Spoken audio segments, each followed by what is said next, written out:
The Detroit Golf Club event, the Feldman Children's Miracle Invitational, the Celebrity Invitational. Save that. I want to talk about that. I want to get some impressions from we will, man. MWP. Man. You know what? Let's just get right into the drum roll, man, so we can get this thing started because it was awesome. It was a cool time. But I want to make sure we also talk about these Pistons and what could keep them from meeting expectation. You know, a lot of people are kind of getting higher hopes because of what they're hearing about Cade Cunningham and some of these people like Ausar Thompson. He kind of impressed me, man, and he's impressing some other people, especially defensively. But let me get this drum roll started because I know the people are really here for Rod's thoughts, and that's on the other side of this. Let's go, people. Hey, yo! Shout out to the legend, Detroit News Rod Beard. Brother, welcome, and how are you doing today? Also, what up, though, Jeff? How are you, Freddie? We got Water Bottle Jeff today. Water Bottle Jeff. No, I'm doing all right. This is how I know it's Wednesday. This is a big part of the day and getting the morning started off on a good note. So let's do that. Let's do that. Let's go, man. So what you got for me today for Rod's thoughts, man? Anything in the world of Rod's mind? I'm just thinking, looking at what the men's national team is doing in the FIBA World Cup and all of the love that's being shown toward Anthony Edwards, completely warranted, completely earned. All of the love that's not being shown for some others, but also being shown for Austin Reeves, and he's deserving of it as well. Yeah. What kind of havoc would Cade be causing right now? And it's such a rhetorical, and we can't really figure it out. But the Cade, people forgot about Cade, and you had maybe that week or so, or those few days where people were looking at the highlights with the select team. Yeah. But when you look at the reserve unit that's been basically saving the men's national team in the World Cup, what would Cade be doing in this? Would Cade be starting? But even if not, he comes in with that second group. What kind of ruckus is he causing with that lineup and that talent around him on an international stage? It's just something to ponder. It's not a diss on anybody else that's out there, but let me drink some Kool-Aid out my Batman cup because I'm feeling what you're putting down, man. No, so will he get that same love, and will he want to act out and be a problem child when he finally gets back on the court and just start going after people in a good way, obviously, but just a random thought as I'm watching them play some of these games, just sort of, dang. You said it in a good way. I get you trying to be political and everything, but it reminds me of that meme of that guy who's like, oh, call an ambulance. And then he comes up the gun like, for you. It's like, maybe that's what Cade is, man. He's just kind of coming in like you say, yeah, I'm just here to practice, helping the guys get better, working on my game. Deuces, because I got a whole NBA season where I'm about to work y'all. Like, that's what I'm feeling, man. I feel like Cade knows his position. A lot of the guys that are on this squad are people that he really came up through the circuit playing basketball against. They were either on the select team or on this actual team, people that he has some type of basketball connection to. And it's his peers. Like, he's been connected to this kind of USA basketball for a long time. I believe that Cade Cunningham wants everybody, at least on that team, before the fans, before the media, before the observers. He's a hooper, bro. And when you walk into those gyms, you want all the hoopers to know, whether you're the best or not, that's a hooper. You still want them to know. It's a different thing. Yep. And that's the vibe I get. And all the reports are the same. All the reports are the same. And it's not just from here. We've been reacting to people out there saying, Cade Cunningham has been the best. Cade Cunningham has been the best. Cade Cunningham has been the best. He's been the best mid-range. Hey, he's been the best connector and facilitator. Some people have said that they've even seen his three-point shot improving. So when you look back to the first Rico Hines run, to the select team, to the second Rico Hines run, where they said Cade Cunningham again was the best player in the gym, the three-point shooting, they said, has also began to improve. Man, I think he'll be making a lot of noise right now, especially with international basketball, the way it's played. It caters to his game. International basketball, but also You put him with Anthony Edwards. You put him with Ooh, 3J. You put him with Austin Reeves that's hitting those threes from the man. corner, with Tyrese Halliburton, potentially, with those other bigs. You're That's what they telling were me, thinking. That's what they're like, hey, come on. right? But most people have not seen him on an international stage. Most people know the Oklahoma State year and know maybe AAU stuff and other stuff, but they don't know. And this would have been a perfect opportunity, perfect window into what new Cade, healthy Cade looks like. And you only see it, you see the little sprinkles and the little glimpses in the select team, but give him a couple of weeks and some games, some real games with real timing. I'm just saying. I'm just saying. Yeah.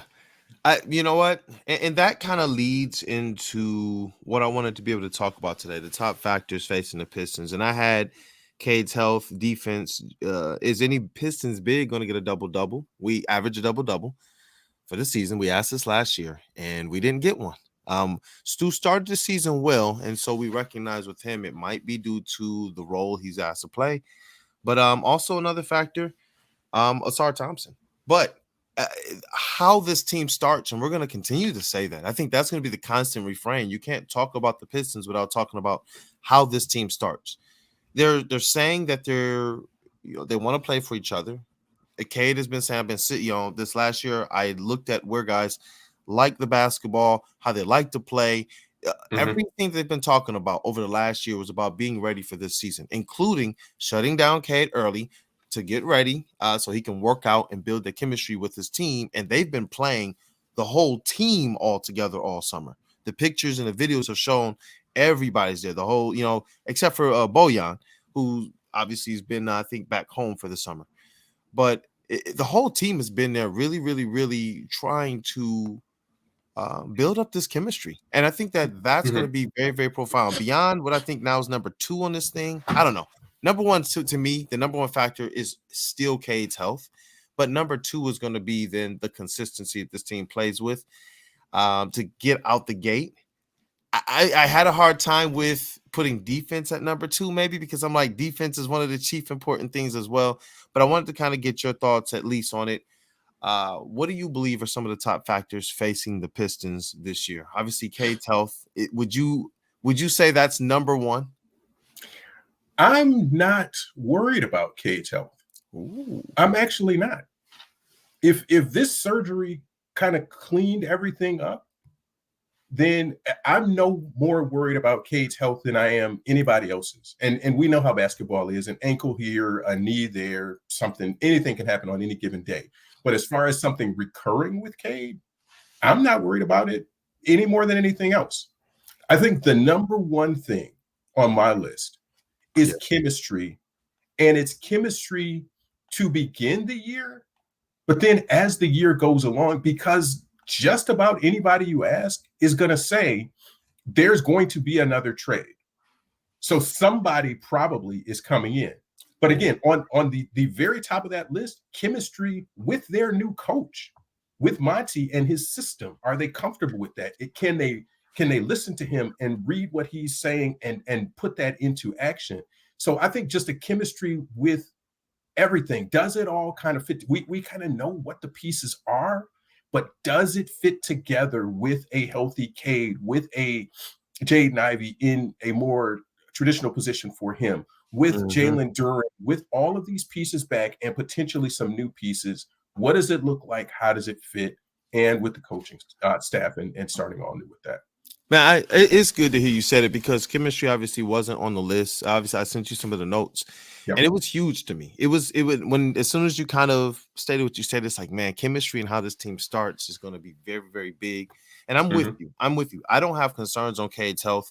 If his health to me is the biggest factor, though. Like if he does go down, everything else is out the book. But I believe he's a go, which then in this record pulls chemistry to me to number 1 even before defense, because I feel like early on there aren't a lot of teams that are out there playing to their fullest capacity. Like I feel like other teams are out there still learning They're getting their other young players acclimated. They may be dealing with new players that they have to also get acclimated, and they're dealing with chemistry issues. So there might be a time where everybody's getting their footing, that if you at least have offensive cohesion and chemistry, it can help to cover up some defensive warts early while other teams aren't in gear. As other teams get in gear, you want to see the Pistons also get their offense in gear as fast as possible. The cool thing, though, about their defense is that the pieces they added, specifically Asar, Monty, and Marcus Sasser, and you're getting back Cade Cunningham, and you're now able to have Ivy guard maybe the third or the fourth best player on the court rather than the first best player because everybody else was hurt and Killian was going through whatever he was going through. This team is going to have a lot of youth. And Stu, I don't want to discount that. Stewart not saddled to just the 5. This team has the pieces to be active defensively, even if they're still learning what Troy Weaver calls the nuances of defense. So I want to see them come out and really hit the ground running offensively. They seem like a very, very smart group. Troy called them a serious group, serious basketball minds. And I think that bodes well for them to get off the ground running. But you're right. That's the one that they have to get right. I'm hoping that everything they're doing right now leading up until the season start, including preseason, works in their favor. So let me ask you this quick question. Yes, sir. How much do you value defense? Do you value defense enough over offense that you will sit Bojan and start Asar? So are you going Asar as your front court, Asar, Stewart, Duren, or are you going Asar, Bogey, Duren, or Asar, Bogey, Stewart? Do you value defense that much, and does Cade bring that much offense back that you would do such a thing? That's the question. All right. Okay. You know what? And we're going to need the people to put this in the comments too, man. Help us out. What combination? What's the front court combination? Is defense that big a deal? Do you care about defense and value what Asar brings that much that you would put him in the starting lineup? Like, oh man, because Bojan is a flamethrower. We made the case for not trading him. Obviously there's a case for trading him. We also talked about the case for not. And when we looked at those shooting numbers, except for, I think, the left corner, do not look there. It's like 13%. Everywhere else is flamethrower. I don't know, man. When we're talking about chemistry and hit the ground running, goodness, man. I think if you're talking chemistry and hitting the ground running, Bojan has to be there, and you got to put the rook coming off the bench to start the year. If that's what you're talking about in a consistent starting year, chemistry within that starting lineup, I think that's what you have to do. So you telling me I've been looking too much at these Rico Hines runs where Ausar Thompson was out there looking like prime Metal World Peace on defense? So the same way that we have to say the Jaden Ivey video you can't look at one video and say anything. You can't really look at, you can look at the bigger sample size and say Asar showed us things in Summer League. Asar showed us things last year that you can believe in, and this validates those things. For the Jaden Ivey, that was something that did a 5'8" dude guarding him and giving him trouble. That's an anomaly. That's very clearly an anomaly. That wasn't something that we had seen before. But if you can use Rico Hines runs to validate something that you know, or to kind of say, that's a data point. That's something, he showed me something there, so we know what he's been working on. That's what we've done responsibly whenever we look at those. But to look at one video and say, oh, that's that, this dude is trash, or this dude is great because of this one video or this one run, that everybody's had that day at the gym where you've just flamethrowing. You're just walking out with just everything's flowing. Everybody's had that. You go home feeling good, boy. like my legs are dead, but I can keep shooting from wherever. Yeah. It doesn't matter. Just get me the ball. So I think that we just got to be careful in how we look at and gauge those runs and what that stuff means, because people very, very commonly want to cherry pick and say, this is our guy. This guy did this. And then you want to ignore something else. So the same thing with Asar and with Jaden Ivey. You can cherry pick and look at one thing, but don't use it as gospel on the other one. And the same thing that we saw with the select team runs. Did Cade just have a couple of really good days? No, we kind of have evidence that suggests that's who he is. Yeah. Yeah. And that's right. That's right. with Asar, I want to go more with what Troy said about his defense. We want to look at the tapes and take as much as we can away from it. And we said this before, Mhm. just to know that on every level of play that they're hitting the court, at least up until this point, no matter what level it is, that they're going out there and proving that they belong. Mhm. And you look at the level of competition. You said it before. Is it pylons or is it NBA Yep. players? Is Yep. it just pro-am guys? Of which they still hold some weight as well, a little bit more weight than pylons, I would say. But yeah, but when we Pylons, water bottle Jeff. That's the hierarchy of stuff. water bottle Jeff, you are above pylons, man. Better than a pylon. I like that. Well, hey, listen, man. You know what they're calling them around the office now, right? I can't even imagine. It's Hollywood. Hollywood Jeff, man. Hollywood. Man. He's arrived, bro. He's hosting the Lions show and everything. And I'm so happy. Pregame. I'm happy for for him because and you as well, and everybody at Woodward Sports, because you guys have put in the work and earned it. It's not just been Appreciate you've you, been given and granted something that it's been a lot of work. It's been a lot of podcasts. How many is this now? 77? 78? No. 77 posted. We 70. burned through like 20 or 30 of them boys in the beginning. Probably like the first 2 months I didn't post. I mean, so we rolling in like a hundo, somewhere near a hundo. So Yeah. I just for you guys, especially for Jeff, because Jeff works so hard and he's so humble, and you're humble the same sort of way, and just gracious enough to give me an opportunity to help you guys and to work with you. So I appreciate that. And we appreciate you as well. Like I said, the whole team is trying to put forth their best professional foot, and a lot of us who watched Pistons and just consumed as much Pistons media as we could.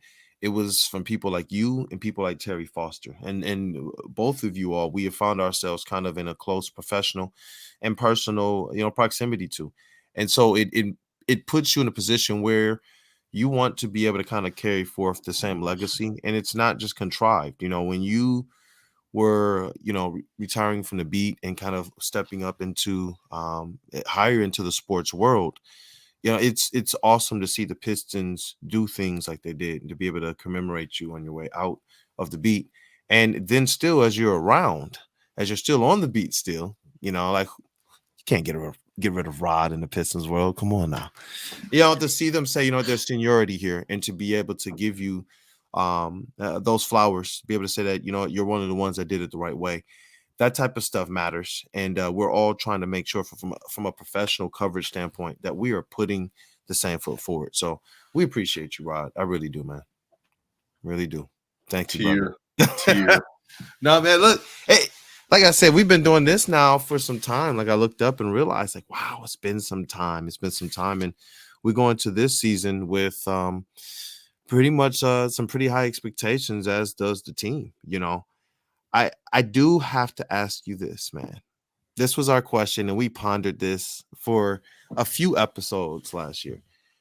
And it kind of became this reoccurring thing as we went through the season. Is any Pistons big going to average a double-double? Yes. Jalen Duren will average a double-double this year. He has to, right? He has to, right? It feels like it's just walk through the door and it's done. He's getting into the Andre Drummond strata in terms of rebounding, where he just magnetizes the ball to himself. The points may be an issue, but I think rim running will get him 10 points. Rim running putbacks will get him 10 points.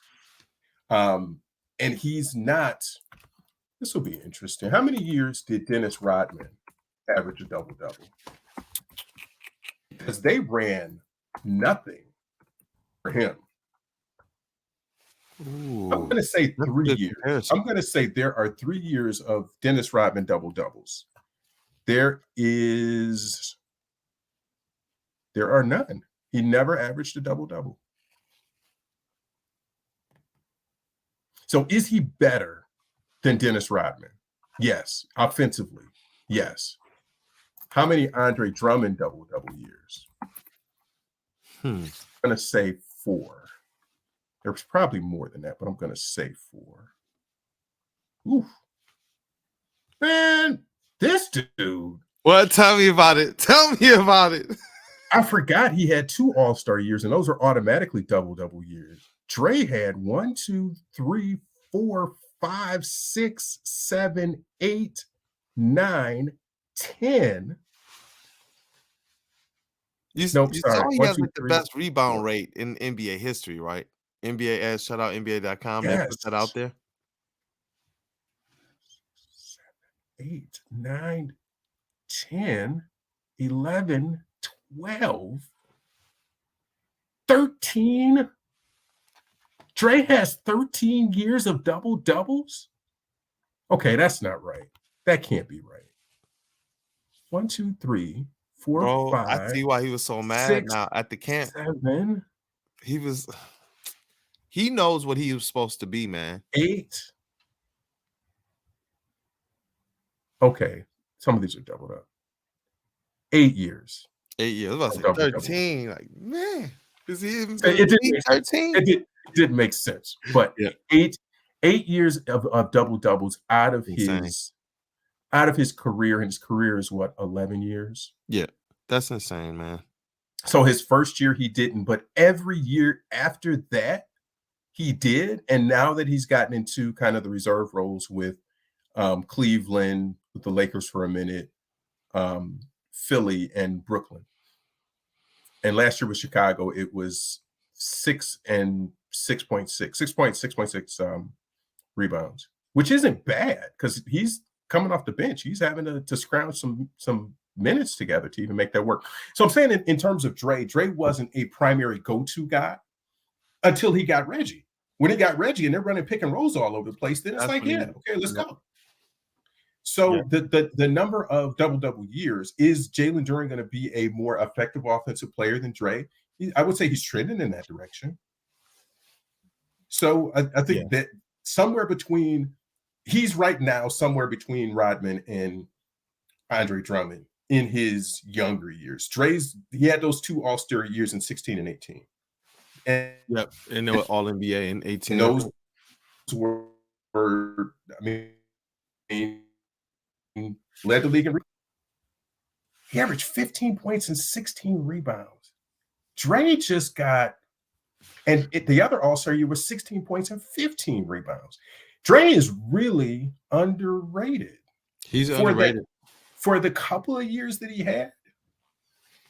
Look at his All-Star years and his All-NBA years. Look at those kind of 5 years coupled together. You know, kind of like just before 2016, and obviously up until the ending run, he was a force, man. I feel like obviously there was more for him to do, more for him to be able to give, and he talks about that. But I really feel like the Pistons didn't know really what to do around Andre Drummond. You know, with the game kind of in that balance, it was kind of changing. I thought that there was a way during his era to truly get the best out of Andre Drummond and his skill set.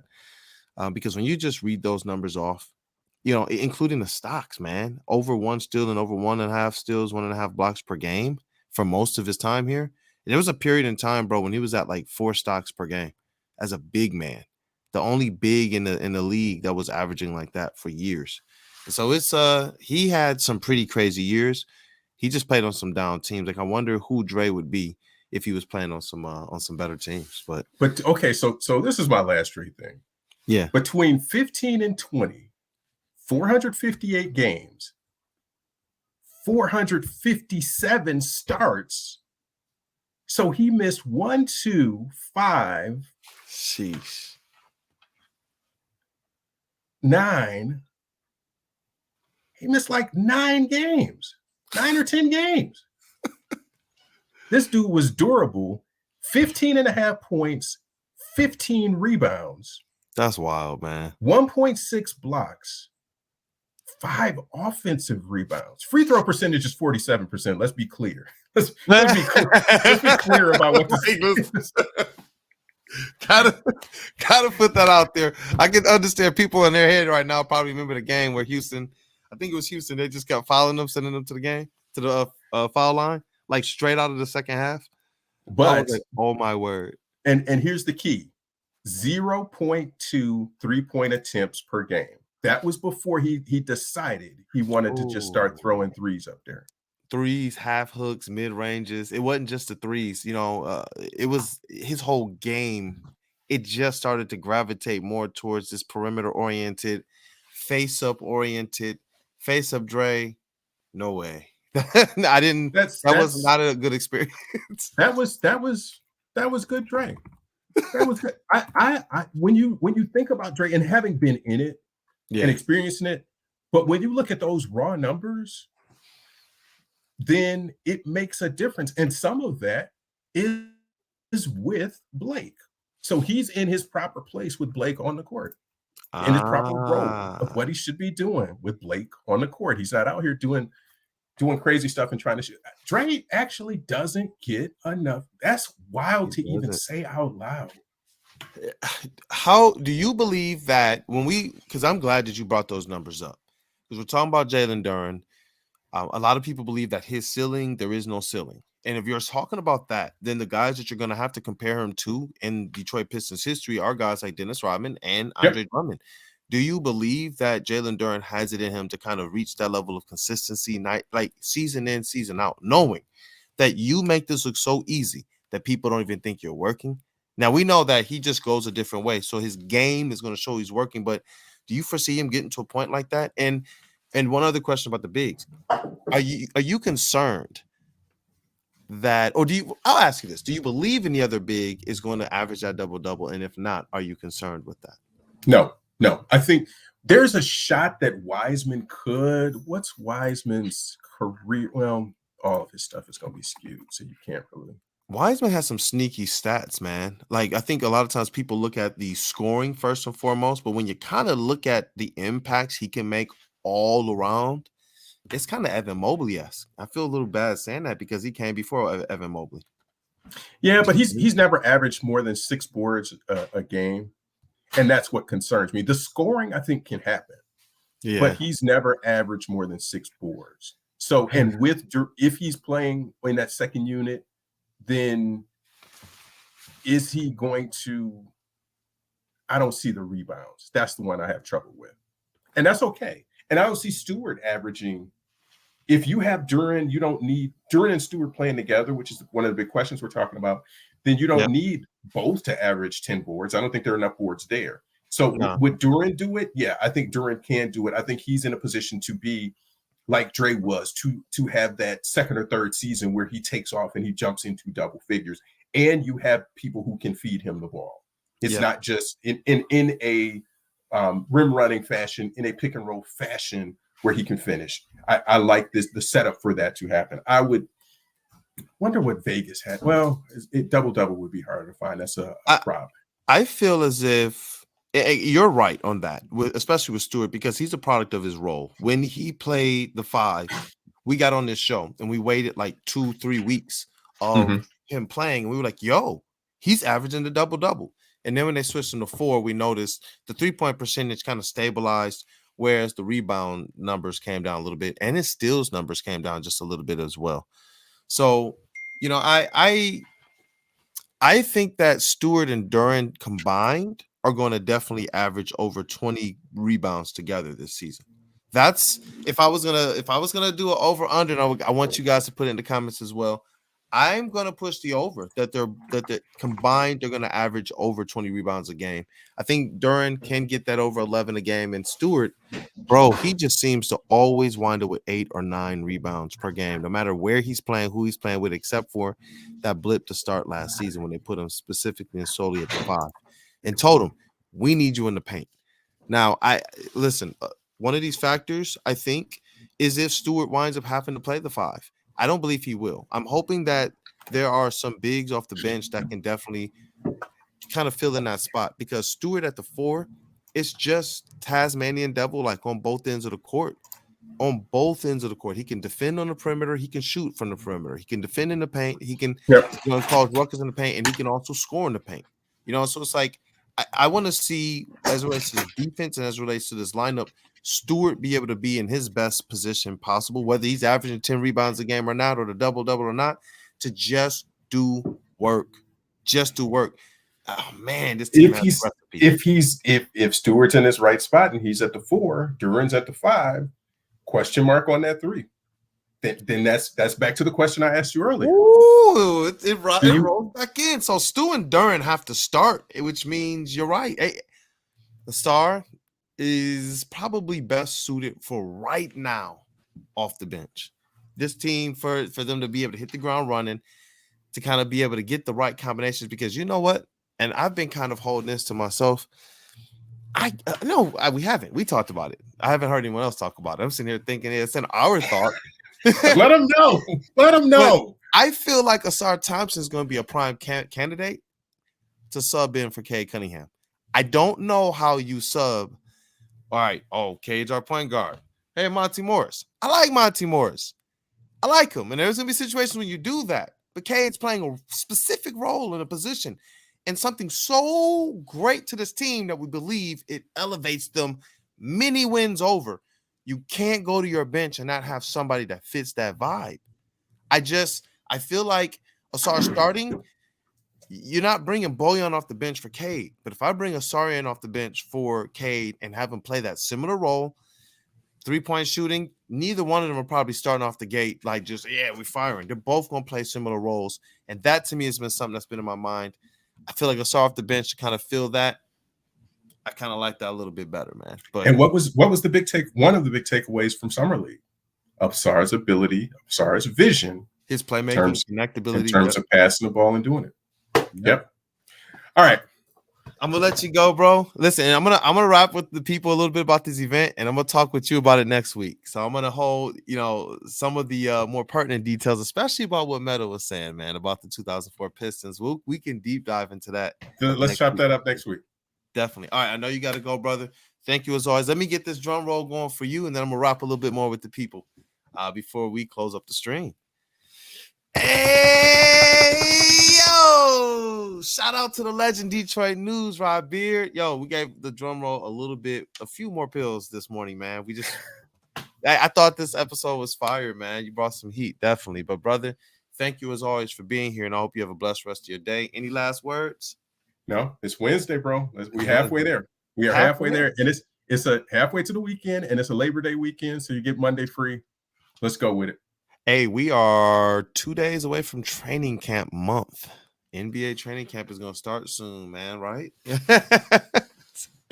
Let's go. All right, bro. All right, brother. All right, we'll talk. Yes, sir.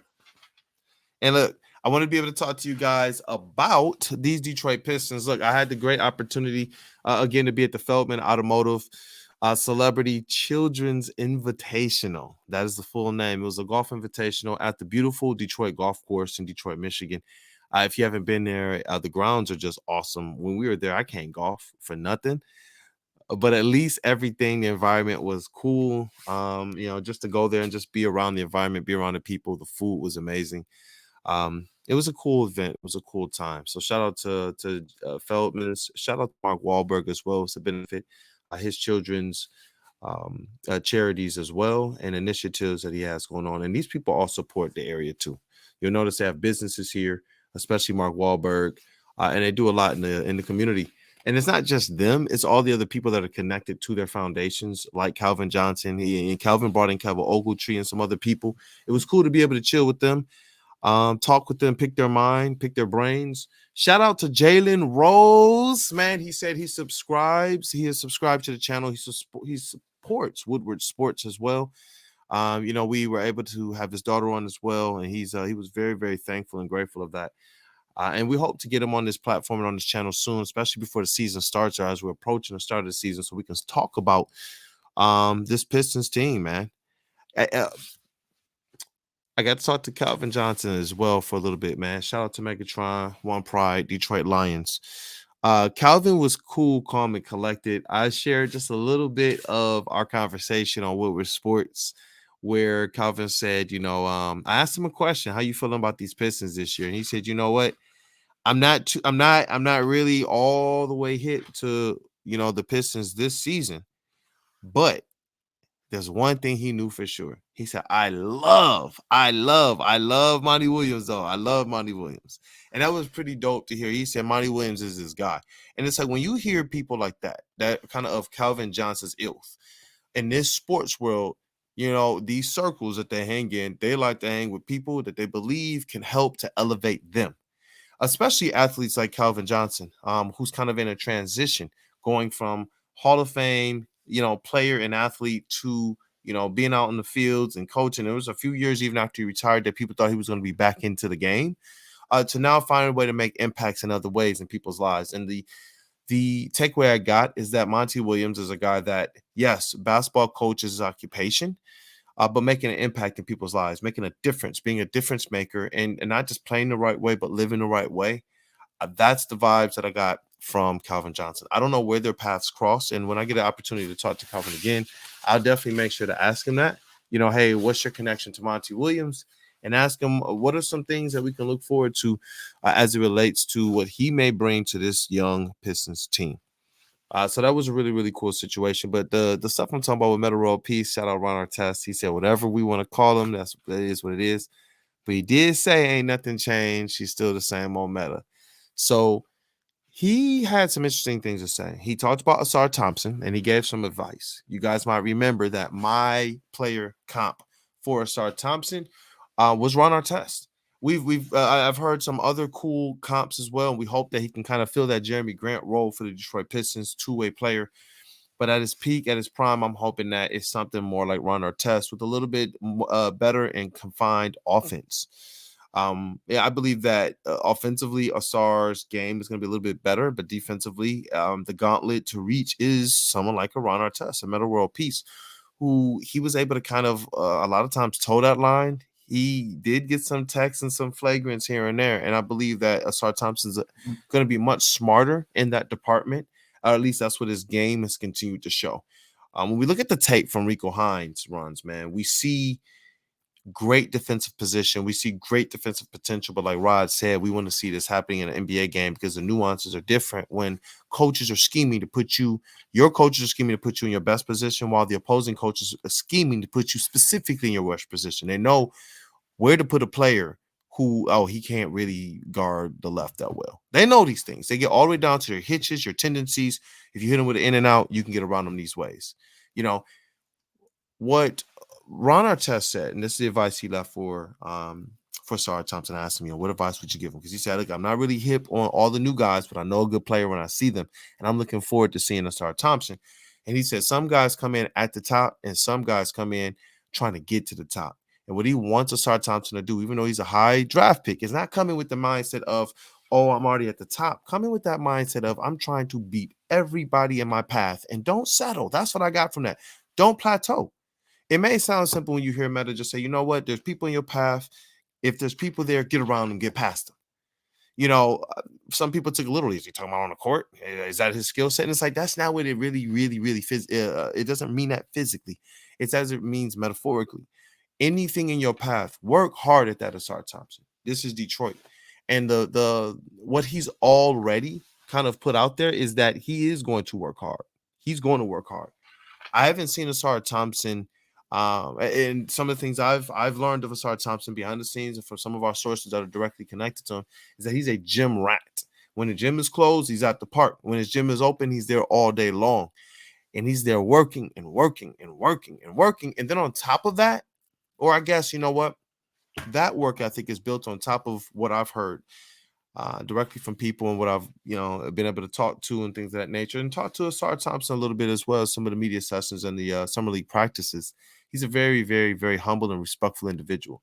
No matter how good we think he is, he's always going to be the same guy that says, I have to work, I have to hustle, I have to dive on the floor, like he said in his ESPN interview.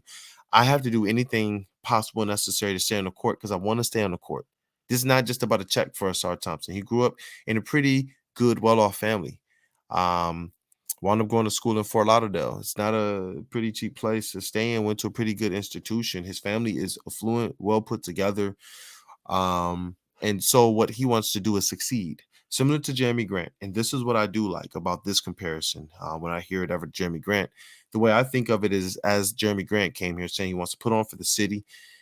He likes what this city stands for. And he likes the fact that he has the opportunity to come here and make a difference right away. And that's what Asar Thompson has the ability to do. Come in here and make a difference right away. Two-way player. Go be great, man. Go be great. Real talk, go be great. Don't let anything stand in your way. And honestly, I know you hear us sit up here talking about who should start, who should this, who should that. We don't make those decisions. The coaches do, and your talent, how hard you work, and how fast you develop does. Obviously, long term, I believe Ausar Thompson is your starting wing. There's no way you can keep that type of work ethic and that type of talent and skill on the bench. There's no way. But yeah, Asar Thompson, I think is honestly, I put him in here as one of our top factors for this season. I believe that if he comes out and shows a lot of the things that Troy Weaver was saying, and actually could be a little bit ahead of the curve, I think, defensively, then this team is going to have a good mix of talent, good mix of defense, and a great opportunity to hit the ground running chemistry wise. So, yeah. But I wanted to talk about the defense just a little bit more. I'm hoping that this team, when you look at it, they got holes all over the place. And some of those holes, I don't know if they're contrived because they've had some injuries and because they've had people playing out of position, because they weren't this bad 2 years ago.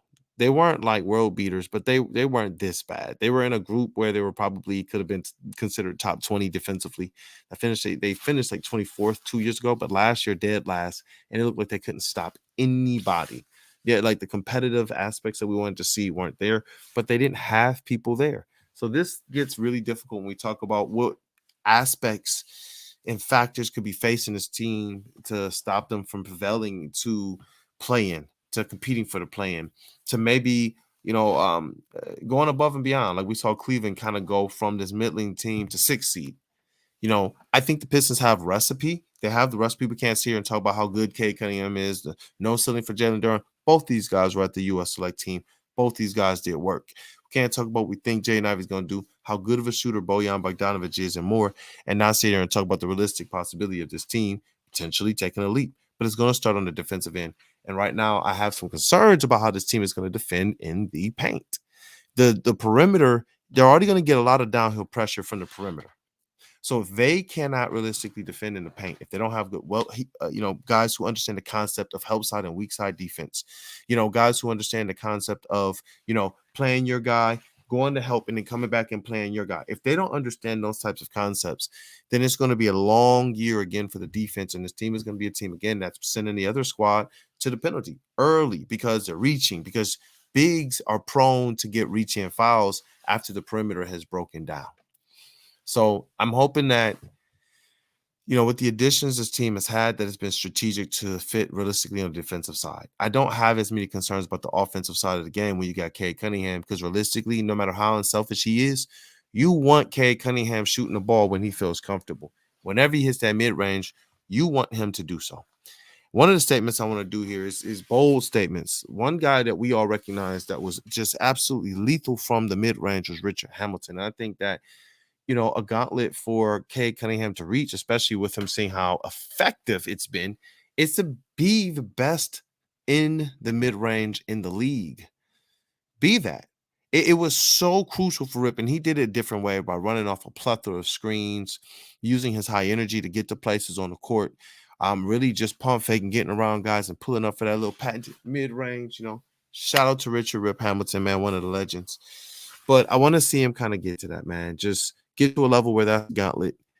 Get to the level where in Pistons history, when people say mid-range, it's no longer just Richard Rip Hamilton that we're talking about, but also you, Cade Parker Cunningham. It's like, I want to see him kind of reach that level. I think he can be elite at it. It's what we saw out of him at the select team, is what we continue to see out of Rico, is what we saw coming out of college. And somebody actually compiled it. I want to make sure I get the @ right here. Shout out to Julian Gilchrist. Julian GILCH1 is the @. And they had this to say: 5 minutes of Cade Cunningham cooking dudes in the mid-range since college. Also him cooking the Raptors, because why not? The potential to be an elite mid-range shooter is there. We saw the development after the All-Star break of his rookie season and his shortened second season.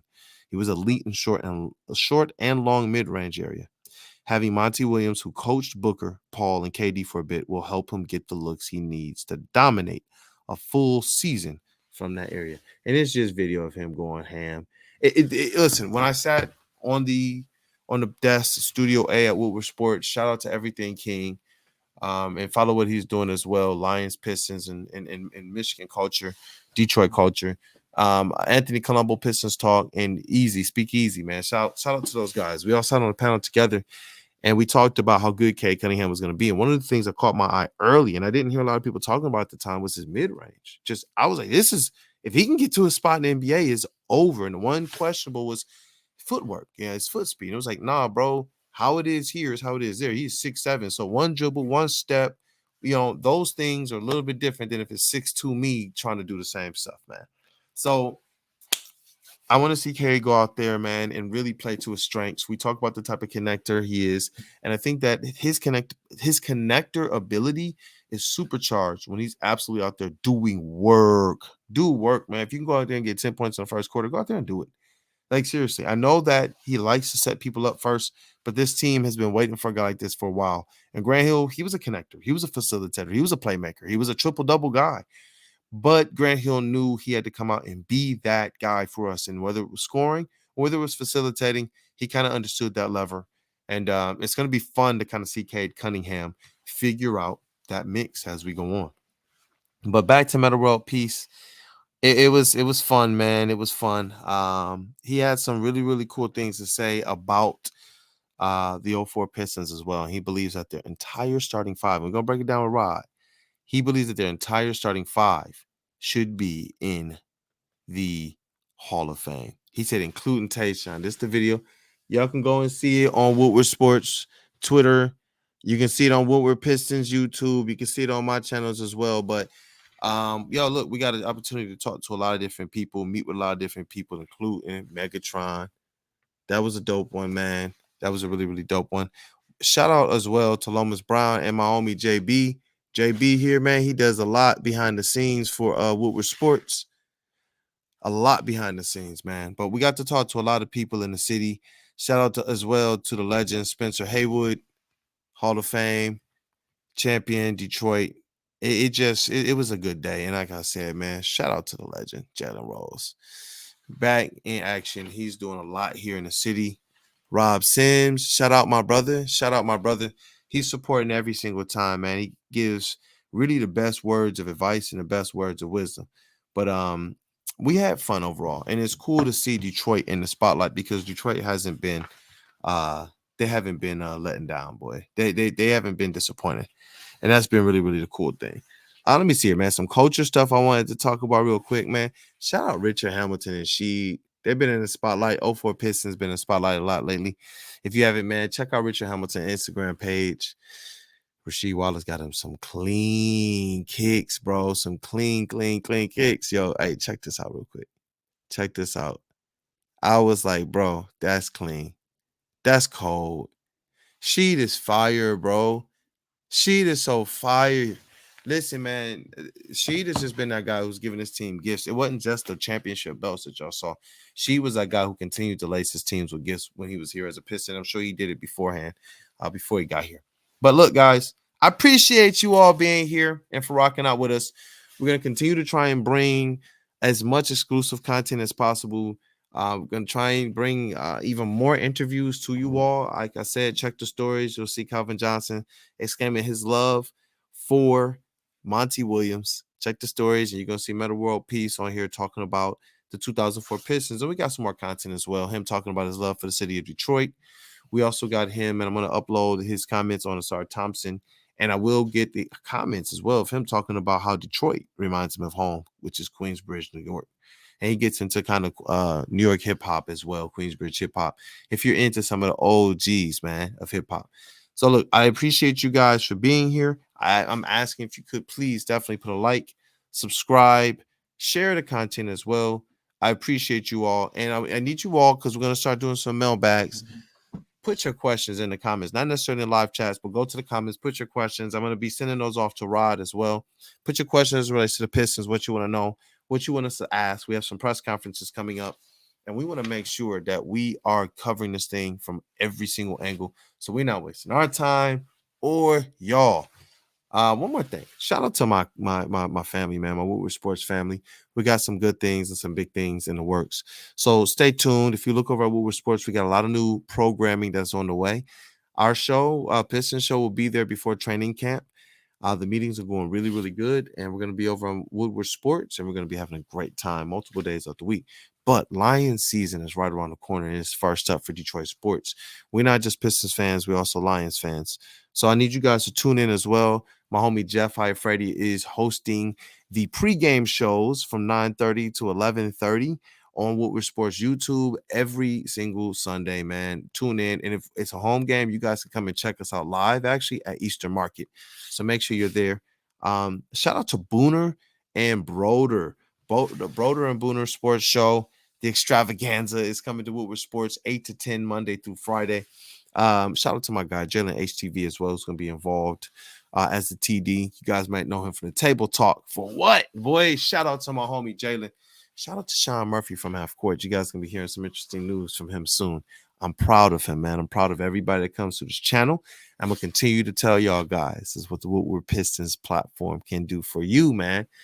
What else am I missing out here? We got some college and some betting shows coming as well, and some prop shows and some live watching shows as well from Booner, Spencer, and Sam. So shout out to them. We got Woodward Rivals coming every Saturday, and we got the Booner Sports Woodward Bet show that will be airing on, I believe, Saturday and another day as well. The big football show that's coming to you live from the beat. You're going to get over 20 years of coverage from Terry Foster. As well as Woodward Sports beat writer, Lions beat writer Matt Broder, and Lions beat reporter Gabby D. Phillips. They're bringing you some of the best coverage you can of Detroit Lions, and they're bringing you some unique views, some unique angles, and some things to know, direct notes, direct comments right away, as fast as they can get them to you right off the presses. So definitely be tuning in and checking out Woodward Sports. I appreciate you guys continue to subscribe and to check in here because we have a lot of new content. We've been teasing it. It's on the way. Shout out to my brother, Sean Murphy. Shout out to my brother, Jeff Freddy, Lucas, and all the rest of the gang. I appreciate you guys. God bless you all. And it's all love, man, for Woodward Pistons on the Woodward Sports Network. My name is Brandon Dent, a.k.a. Detroit Kool-Aid. Till next time, you all.